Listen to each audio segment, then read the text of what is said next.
Yang sebelah kiri belum terlalu dengar. Assalamualaikum warahmatullahi wabarakatuh.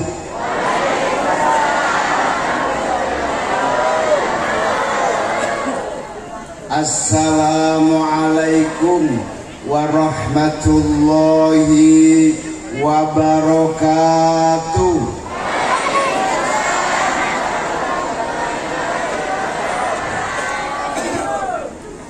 Bismillahirrahmanirrahim. Alhamdulillahi rabbil alamin. Wabihi nasta'inu ala umurid dunya waddin. Allahumma salli wa sallim wa barik ala sayyidina Muhammad wa ala alihi wa sahbihi ajma'in. Kuntum khaira ummatin ukhrijat linnasi ta'muruna bil ma'ruf wa tanhauna 'anil munkar. Amma ba'du. Al-mukarramun yang senantiasa kita muliakan, kita taati, para kiai, para ulama, para masyayikh, para ibu nyai, wabil khusus Al-Mukarram Bapak Kiai Haji Dr. Andes Abdul Matin Hanafi, Al-Mukarram Bapak Kiai Haji Muslih Bahri. Yang saya banggakan, saya hormati Bapak Kiai Haji Walid Syakroni. Yang saya hormati Gus Ibrahim Mukhlis. Yang saya muliakan Ibu Nyai Hajah Maryama Bahri. Yang saya hormati Bapak Kiai Haji Nur Kholis. Yang saya hormati Habib Toha. Yang saya hormati Bapak Kiai Haji Abdul Mukid Seruji dan seluruh kiai-kiai, para asatidzat, ibu nyai yang tidak bisa saya sebutkan satu persatu. Yang saya muliakan, yang mendampingi rombongan saya ini termasuk pertama Pak Jazilul Fawaid, Wakil Ketua MPR RI, Majelis Permusyawaratan Rakyat Republik Indonesia. Pak Jazil ini asli Bawean. Kalau nggak ada PKB sulit jadi wakil ketua MPR kira-kira itu. Karena nyebrangnya jauh. Yang saya muliakan Ibu Nyai Hajah Latifah Sohib. Ini bulik saya, pengasuh Pondok Pesantren Mambaul Ma'arif di Nanyar Jombang. Yang saya muliakan Ibu Nyai Mas Adah Sohib. Ini juga bulik saya dari Pondok Pesantren Guluk-Guluk.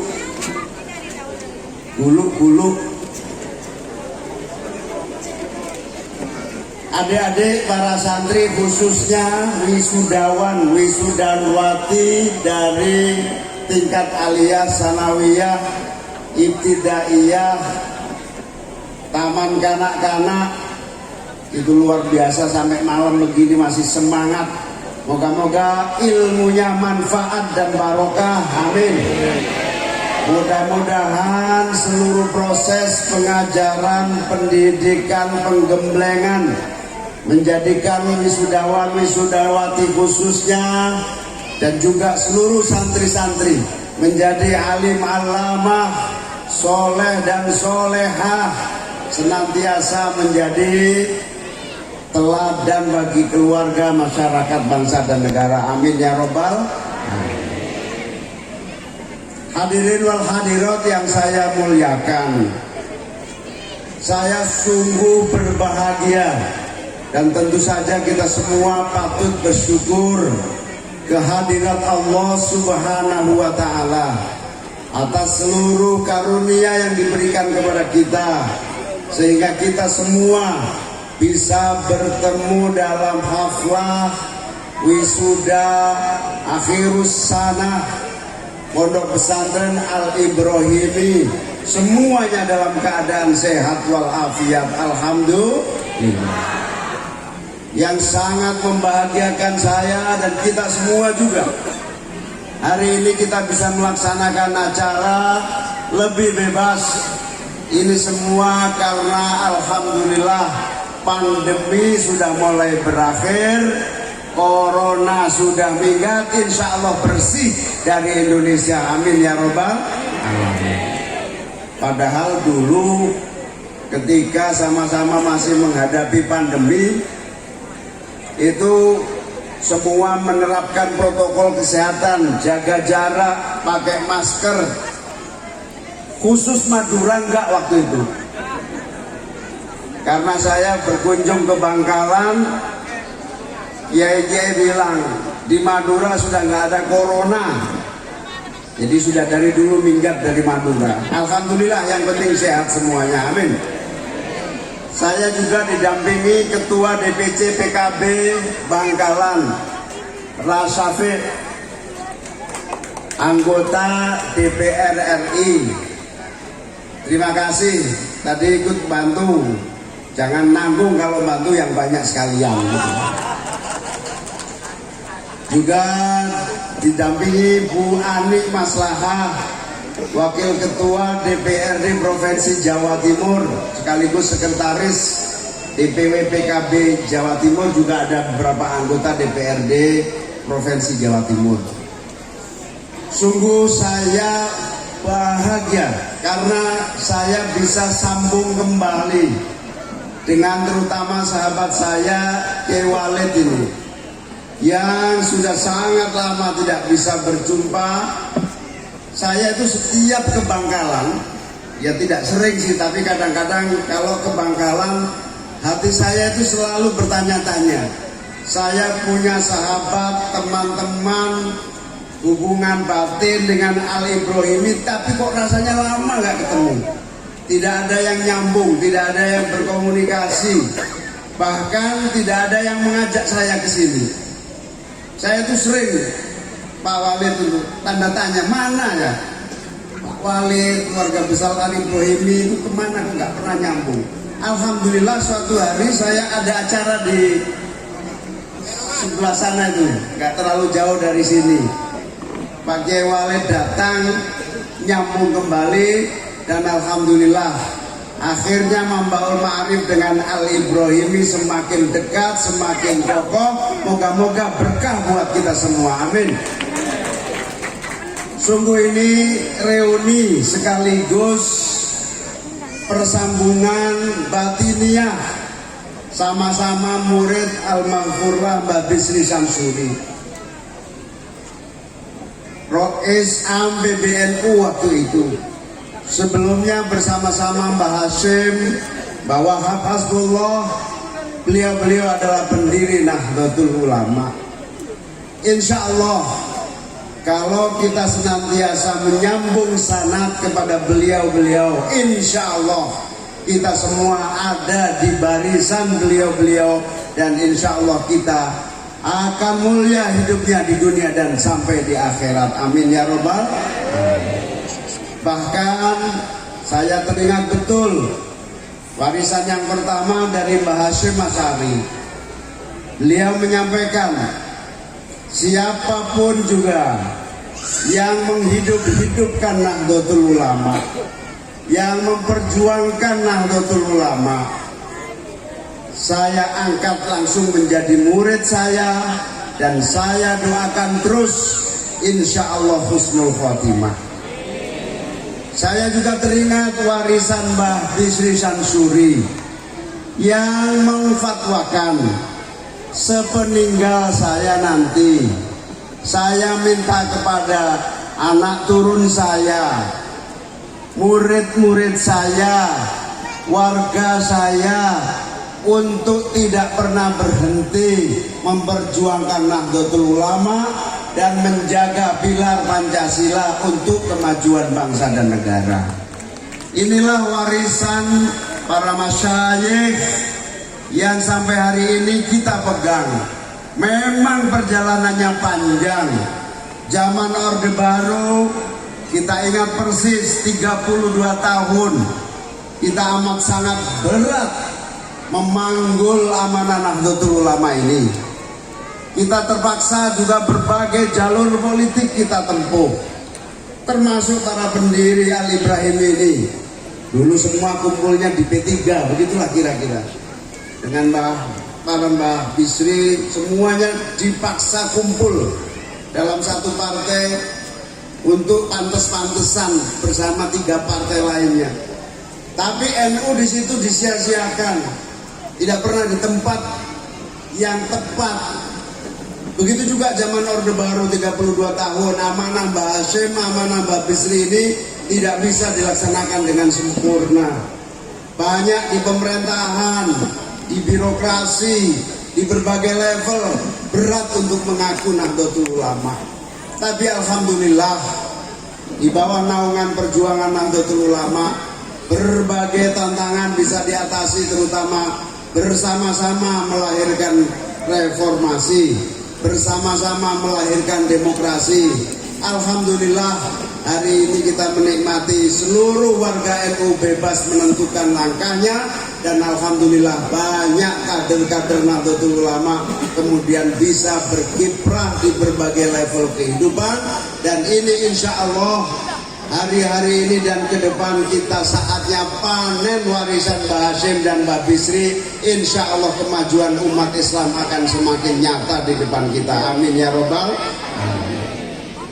Tadi prakata panitia menyampaikan kepada kita semua bahwa saya ini disebutnya Panglima Santri. Ini perlu saya ceritakan, mungkin banyak yang nggak ngerti, tapi juga apa maksudnya ini. Sekelumit saja. Jadi ceritanya pada zaman Orde Baru 32 tahun Pak Harto dan pemerintahannya tidak pernah mengakui sejarah perjuangan para masyayikh, wabil khusus Syekhona Khalil, Hadratus Syekh Mbah Hashim, Hadratus Syekh Mbah Wahab, Hadratus Syekh Mbah Bisri, dan seluruh wali-wali para ulama-ulama kita. Mereka tidak pernah dicatat dalam mata pelajaran kita resmi, adalah pejuang-pejuang yang ikut andil di dalam melahirkan kemerdekaan, bahkan dicoret dari sejarah tanah air kita. Bahkan saya termasuk yang mengalami bagaimana sulitnya para kiai berperan, pengajian dilarang, dibatasi, harus diizinkan, dibubarkan, dan seterusnya. Jangankan pengajian, diakui sebagai pejuang bangsa saja susah. Alhamdulillah berkat reformasi yang dirintis oleh Kiai Haji Abdurrahman Wahid sejak tahun 98. Kemudian terus kita perjuangkan, dan sejak kita memilih Pak Joko Widodo menjadi calon presiden tahun 2014, saya memberi syarat Pak Jokowi, PKB akan dukung Pak Jokowi dan Pak Yusuf Kalla. Syaratnya mudah, karena kami di zaman Orde Baru hanya mampu berdiskusi, diskusi tentang peran para masyayikh, para ulama di dalam memerdekakan bangsa ini. Resolusi jihad hanya kita kenal dalam forum-forum diskusi. Resolusi jihad tidak pernah diajarkan menjadi doktrin perjuangan. Saya akan mendukung Bapak dan Pak Yusuf Kalla apabila sejarah bangsa ini diakui oleh negara, bahwa masyayikh-masyayikh kita, wali-wali kita, terutama 10 November sebagai puncak Hari Pahlawan, baru bisa diakui adalah karya nyata para masyayikh-masyayikh kita, pejuang-pejuang tanpa pamrih, sehingga penjajah tidak bisa kembali lagi menjajah tanah air kita. Beliau setuju, dan ketika dilantik menjadi presiden, beliau membuktikan bahwa akhirnya beliau sebagai pemerintahan yang resmi mengakui perjuangan resolusi jihad, dan akhirnya mengesahkan Hari Santri Nasional momentum pengakuan dari perjuangan para masyayikh, para ulama memerdekakan bangsa kita. Peristiwa 10 November, Hari Pahlawan, yang tidak pernah diakui di situ para syuhada Nahdlatul Ulama, para murid-murid, para kiai, para ulama di seluruh Indonesia berkiprah mengusir penjajah, akhirnya diakui dan resmi menjadi Hari Santri Nasional. Bukan sekedar pengakuan, bukan sekedar penghormatan, tetapi dengan adanya penentuan Hari Santri, insya Allah pesantren-pesantren kita di seluruh Indonesia punya hak yang sama untuk meraih kemajuan seperti halnya lembaga-lembaga pendidikan yang maju lainnya. Amin ya robbal alamin. Alhamdulillah, sejak itu setelah kita berjuang melahirkan Hari Santri, lahirlah kita buat undang-undang pesantren. Memang semuanya masih bersifat rintisan. Lalu kemudian lahir Perpres yang mengatur hak-hak pesantren atas dana abadi pendidikan. Itulah rangkaian perjalanan yang oleh teman-teman di Pasuruan, para kiai, para masyayikh di Pasuruan berkumpul, juga di Jember puluhan ribu kiai dan santri berkumpul di Jember dan Pasuruan. Mereka semua mendeklarasikan keberhasilan Hari Santri dan perjuangan kita semua ini, dan menetapkan saya sebagai pangkat baru, yaitu Panglima Santri. Nah, di situ ceritanya.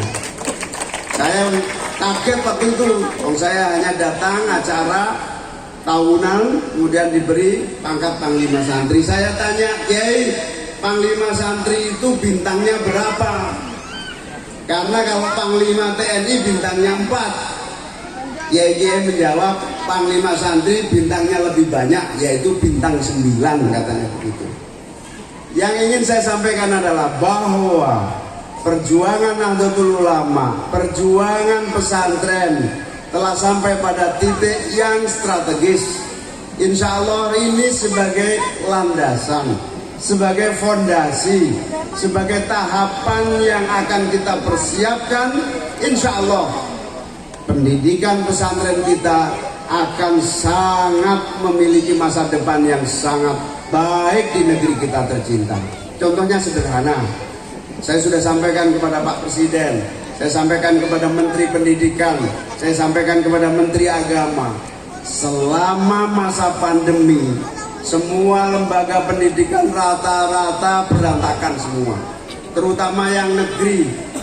Tutup, libur nggak jelas, antara libur dan masuk nggak jelas, online dijalankan, tapi yang namanya online tidak akan bisa sempurna, belum sempurna, nanti suatu hari akan sempurna. Tapi pesantren banyak yang terus dengan bergulat berjuang, akhirnya tetap masuk dan pesantren bisa menjalankan aktivitasnya dengan berbagai kesulitannya, termasuk pondok pesantren di sini dan pesantren di mana-mana. Alhamdulillah menjadi penyelamat pendidikan nasional di masa-masa sulit pandemi. Ini adalah wujud bahwa pesantren itu relevan. Saya tahu persis di Denanyar itu sempat libur karena pandemi, tapi kemudian dicoba masuk. Begitu masuk memang ada yang kena kehilangan bau, kehilangan penciuman, kehilangan rasa, biasa tertular, tapi semua bisa diatasi dengan baik. Oleh karena itu saya memohon kepada pemerintah waktu itu bahwa harus dideklar bahwa pesantren adalah penyelamat pendidikan nasional di masa-masa sulit, di masa-masa yang penuh tantangan. Oleh karena itu saya mengingatkan kepada adik-adik yang diwisuda semua, Anda beruntung, kita semua beruntung, keluarga kita juga beruntung. Kalian mengenyam pendidikan pesantren, yang itu artinya Anda semua berada pada barisan yang benar, berada pada kekuatan yang relevan sesuai dengan tantangan zaman ila yaumil qiyamah. Amin ya rabbal alamin. Bukan hanya itu, kita ini patut bersyukur lahir, tumbuh, dewasa dari keluarga yang baik-baik, keluarga yang mau dan mengerti tentang pentingnya agama, tentang pentingnya keluarga, tentang pentingnya pondok pesantren, tentang pentingnya pendidikan dan pengajaran yang berbasis Ahlus Sunnah wal Jamaah. Insya Allah, karena kita lahir dari keluarga yang baik dan mulia, insya Allah kita akan menjadi bagian dari gerbong besar yang akan mewujudkan Indonesia yang mulia, Indonesia yang maju, Indonesia yang adil, makmur dan sejahtera. Amin ya robbal alamin. Ini harus kita syukuri, karena dari keluarga pesantren, khususnya pesantren Al-Ibrahimi ini tidak berdiri sendiri. Di dalamnya ada sanad yang nyambung terus kepada para masyayikh, kepada para aulia, dan insya Allah sambung kepada junjungan Nabi besar Nabi Muhammad Sallallahu Alaihi Wasallam, bahkan sambung kepada para nabi-nabi sampai Nabi Ibrahim. Amin ya robbal. Karena itu tadi MC juga bilang Pak Muhaimin ini calon presiden. Saya bilang, saya ini juga di Jakarta terkenal calon presiden paling percaya diri.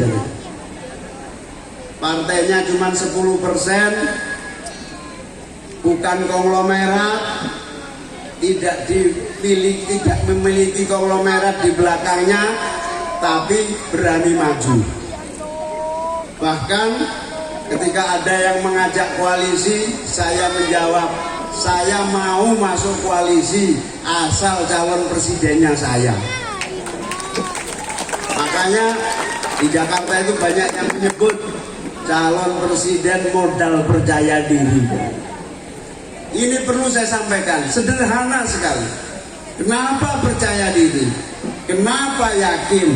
Begini, seluruh model dan cara pembangunan bangsa ini sudah dicoba.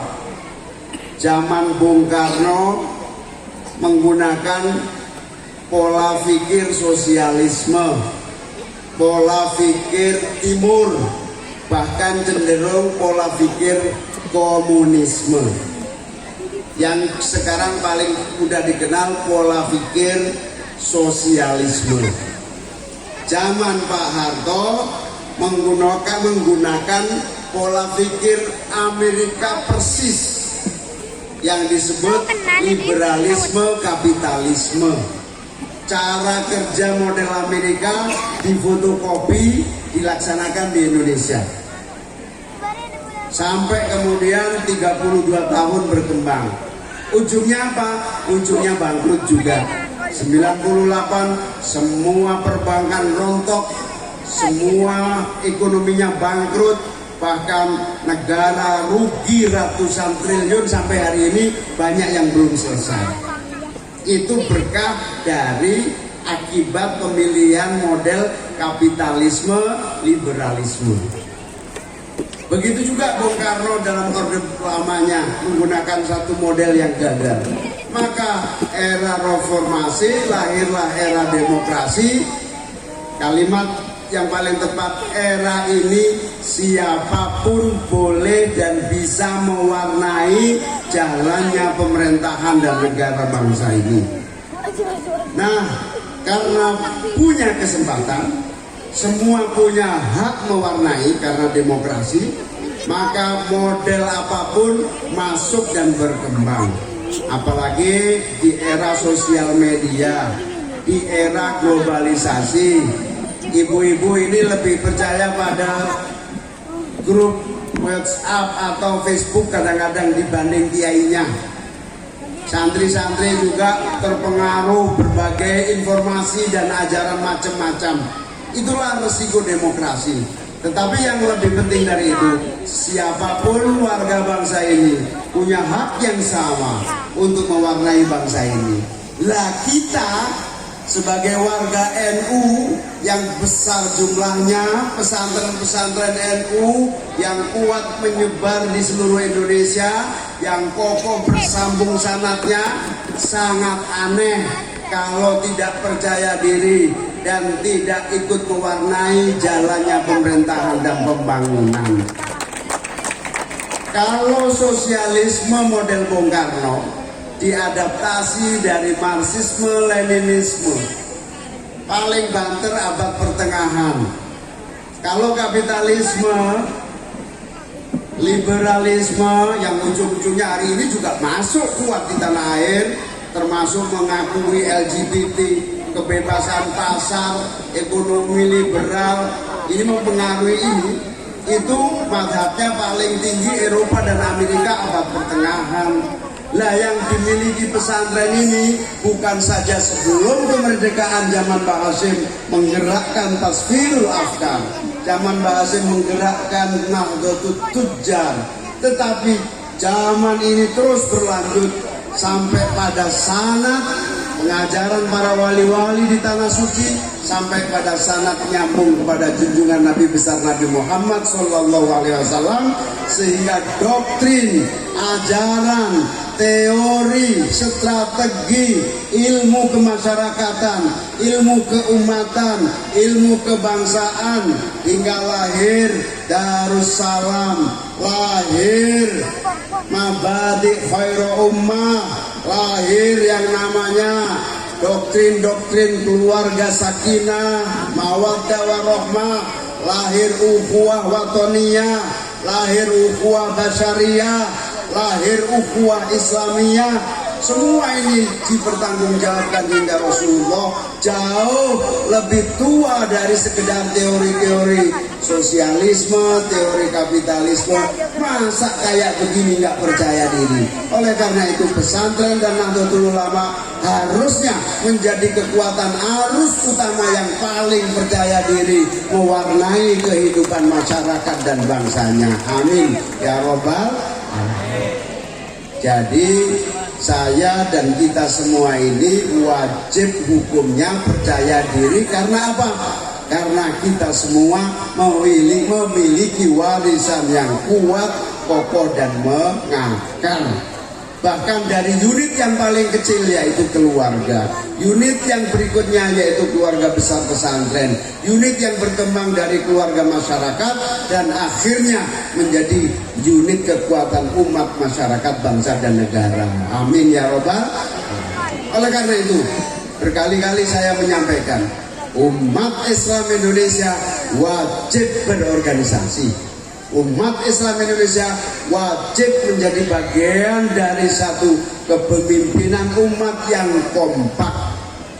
Nahdlatul Ulama, ya kalau di Madura ini alhamdulillah hampir mayoritas Nahdlatul Ulama. Kira-kira kalau di Madura ini mayoritas NU, minimal Muhammadiyah, kira-kira gitu.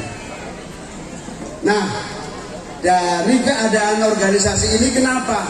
Sebab umat Islam yang tidak punya pegangan organisasi, yang tidak punya pegangan kepemimpinan, akan sangat mudah terombang-ambingkan oleh informasi, oleh ajaran, oleh aliran, oleh doktrin yang sesat dan menyesatkan. Nah, kita ingat ya, 10 tahun yang lalu subur sekali ajaran radikalisme, fundamentalisme, terorisme di seluruh Indonesia. Bahkan di Lamongan, tempatnya dekatnya Pak Jazil ini, dapilnya Pak Jazil, ada pesantren-pesantren kecil yang menjadi pusat-pusat radikalisme dan fundamentalisme. Begitu juga di berbagai tempat. Kenapa? Karena memang seluruh pola pikir global, terutama yang dididik melalui jaringan ISIS, jaringan Afghanistan, yang semua itu diciptakan oleh Barat sebetulnya, diciptakan untuk menopang kemajuan kapitalisme. Kalau senjatanya nggak laku, maka dibikin perang supaya senjata yang akan kadaluarsa itu bisa dijual dan laku untuk perang. Dibuat perang di sana, dibuat perang di sini, dibuat konflik di sana. Itu semua permainan perdagangan persenjataan di kapitalisme global. Nah, hari ini ada mainan baru nih sekarang nih, perang Rusia dan Ukraina. Ini Pak Jokowi berangkat hari ini sebagai ketua presidensi G20, kepala negara-negara G20, 20 negara-negara produsen maju termasuk Indonesia. Berangkat ke Rusia, berangkat ke Ukraina supaya ada jalan damai. Karena kalau nggak segera damai, semua kebutuhan energi harganya naik, semua kebutuhan pangan naik di seluruh dunia. Alhamdulillah Indonesia juga terdampak, tapi tidak sesulit negara-negara tetangga.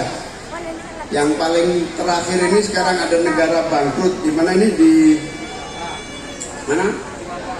Sri Lanka. Sri Lanka ini sudah bangkrut, sekolah-sekolah tutup, pemerintahan juga tutup. Insya Allah kalau pemerintah tetap mau berkoordinasi, bekerja sama dengan kita dari keluarga pesantren ini, saya jamin insya Allah Indonesia selamat dan Indonesia tidak akan bangkrut seperti negara-negara lain. Amin ya robbal alamin. Karena apa? Terbukti dari seluruh zaman dan perjalanan kebangsaan keumatan.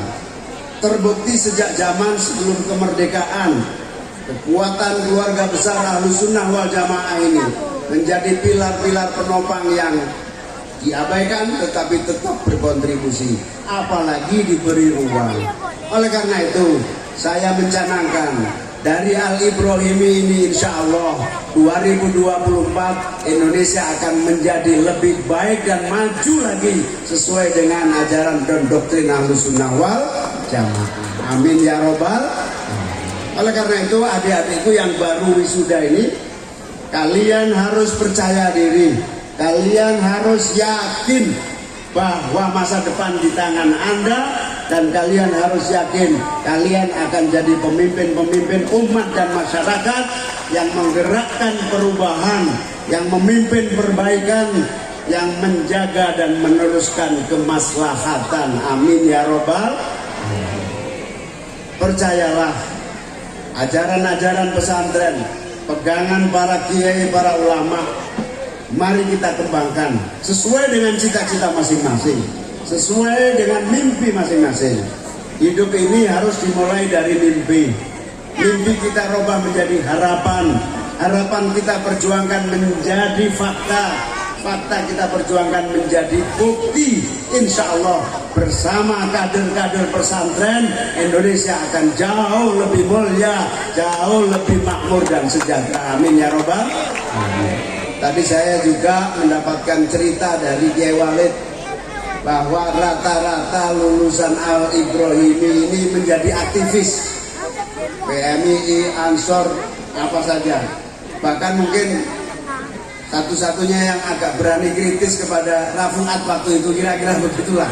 Alhamdulillah dari pesantren memang dengan gembelengan yang kuat akan menjadi tokoh-tokoh yang akan memimpin masyarakat. Insya Allah presidennya santri, menterinya santri, gubernurnya santri, bupatinya santri, dan insya Allah baldatun thayyibatun wa rabbun ghafur. Amin ya robbal alamin. Karena itu saya mengucapkan selamat kepada anak-anakku, adik-adikku, wisudawan, wisudawati. Ternyata ada juga yang di sana. Yang di sana itu apa? Sanawiyah. Sanawiyah, ini aliyah, ini apa?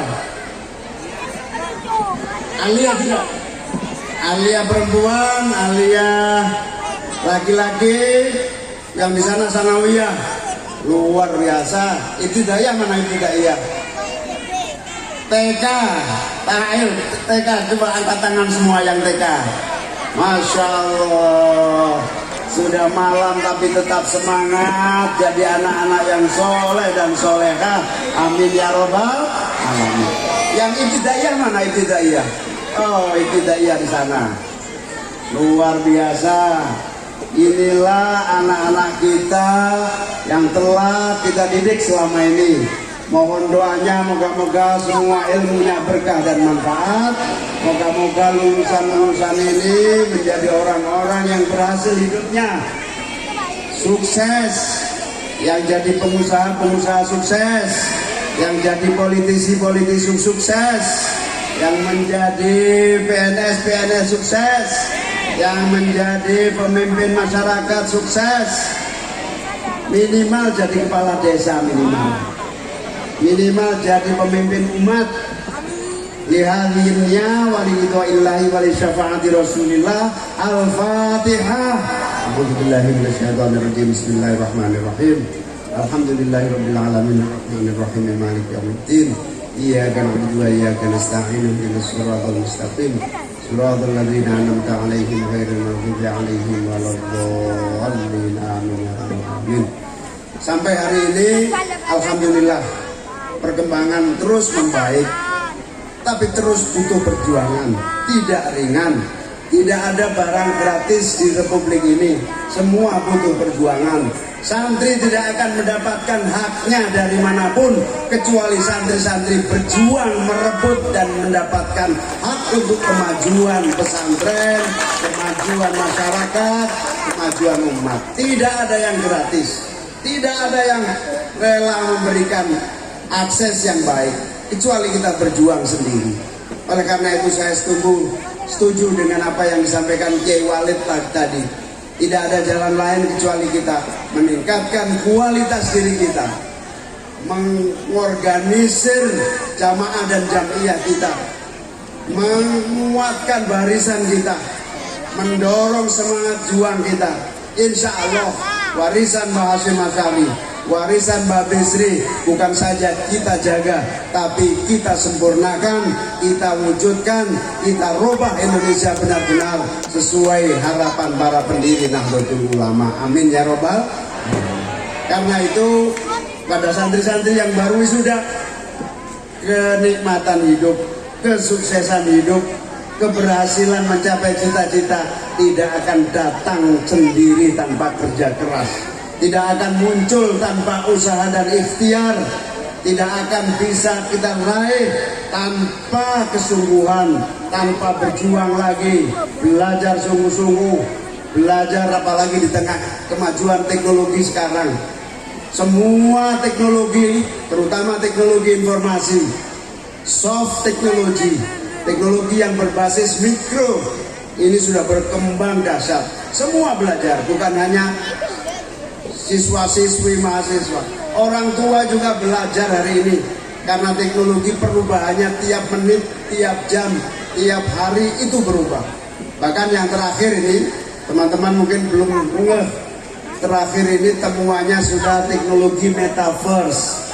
Apa metaverse? Dunia nyata menjadi dunia maya, dunia maya menjadi dunia nyata. Apa yang muncul di dunia maya menjadi transaksi nyata, apa yang terjadi di dunia nyata dibawa dan ditarik hidup di dalam dunia maya.